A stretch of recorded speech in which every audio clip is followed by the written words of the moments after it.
ANI से ही बात करते हुए आपने कहा था कि ये फैसला व्यवहारिक नहीं है। आपने गिनवाया था कि कितने लोगों को रखना पड़ेगा, कितना खर्चा आएगा। आज सुप्रीम कोर्ट ने अपने ही फैसले को रिव्यू किया है और ये कहा है कि जिन एरिया से स्ट्रे डॉग्स को उठाया गया वहां पर स्टेरलाइज करके उनको छोड़ा जाना चाहिए।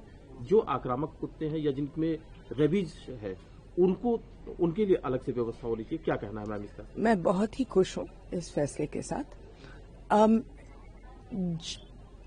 काटने का केवल एक ही वजह है और वो है कि जब कुत्ता उठा करके कहीं और फेंका जाता है, वो कुत्ता दर्द में है, घबराया हुआ है, उसको ये नहीं मालूम कि कहाँ है वो काटेगा।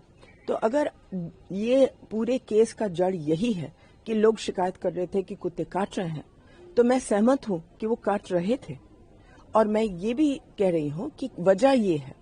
तो अगर फैसला ये हुआ कि उनको अपनी जगह में वापस डाला जाए एज पर द रूल्स, तो ये तो बहुत ही साइंटिफिक फैसला हुआ है और मैं बहुत खुश हूं इस पर। अच्छा, जहां तक रेबीज के कुत्ते हैं, जाहिर है कि वापस मत डालो। रेबीज एक इतने खतरनाक बीमारी है, तो उसको वापस अगर डालेंगे तो जाहिर है कि हम लोग सब खतरे में होंगे। तो रेबीज का कुत्ता को तो वापस डालने का सवाल नहीं है। जहां आक्रमण का मामला है, ये अभी तक ग्रे एरिया है, क्योंकि अदालत ने ये नहीं बोला है कि आक्रमिक कुत्ता होता क्या है। तो कुछ लोग कहते हैं कि जो कुत्ते भागते हैं गाड़ियों के पीछे, वो आक्रामक है। कुछ लोग कहते हैं कि कुत्ते जो दांत दिखाते हैं वो आक्रामक है।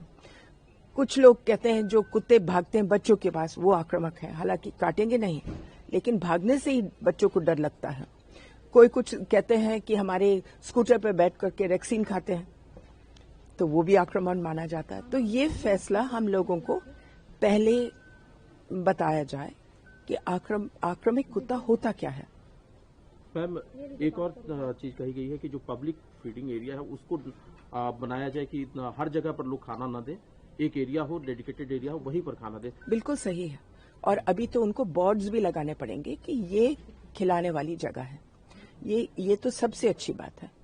लोग घबराएंगे कि एक ही जगह पर सबको कैसे खिलाएं, लेकिन एक जगह तो सुप्रीम कोर्ट ने नहीं बोला।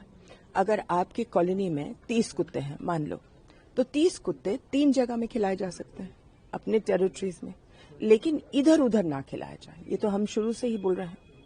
मैम, क्या आपको लगता है कि सुप्रीम कोर्ट के इस फैसले से बाकी स्टेट्स में भी जो ये समस्या है उस पर एक रास्ता मिलेगा कि कैसे इस तरह की समस्या से निपटा जाए? क्योंकि अलग अलग स्टेट में अलग अलग तरह की समस्याएं हैं। बिल्कुल सही, बिल्कुल सही। सुप्रीम कोर्ट ने यही बोला है कि ये फैसला पूरे देश के लिए अमल हो, क्योंकि वो जो जस्टिस पारदीवाला के केस में राजस्थान ने बोल दिया कि हम सारे कुत्ते उठाएंगे, तमिलनाडु ने बोला हम सारे कुत्ते उठाएंगे, गोवा ने बोल दिया हम सारे। अब कहाँ रखोगे, क्या करोगे? तो इसमें इस पिछले एक हफ्ते में हम लोगों को बहुत तकलीफ हुई है, इसलिए क्योंकि जस्टिस पारदीवाला का केस लगा करके इंदौर ने कुछ उठाना शुरू किया, राजस्थान में उठाना शुरू किया, अलग अलग शहरों ने, चंडीगढ़ ने उठाना शुरू किया। अब उनको समझ आया है कि जो वो कर रहे थे वो इलीगल है। मैम, एक आखिरी सवाल, जैसा आपने कहा कि आक्रामक कुत्ते उनको कैसे डिफाइन किया जाए, साथ ही जो ये फैसला है व्यवहारिक स्तर पर इसको किस तरह से इम्प्लीमेंट किया जा सकता है? सबसे पहले म्यूनिसिपल कॉर्पोरेशंस को अच्छी तरह से एबीसी सेंटर्स बनाने पड़ेंगे, ये है ऑर्डर। जब तक एबीसी सेंटर ठीक नहीं होगा तब तक ये कार्यक्रम चल नहीं सकता। दूसरा ये है कि उस जजमेंट से डर के मारे पहली दफा 25 साल में सरकार ने पार्लियामेंट में बोला है कि हम 2,500 करोड़ रुपए इस प्रोग्राम के लिए डाल रहे हैं। अंत में क्या बोलते, ऊंट पहाड़ के नीचे आया। आज तक एक पैसा नहीं डाला था, जैसे तैसे नगर पालिका ने बना दिया।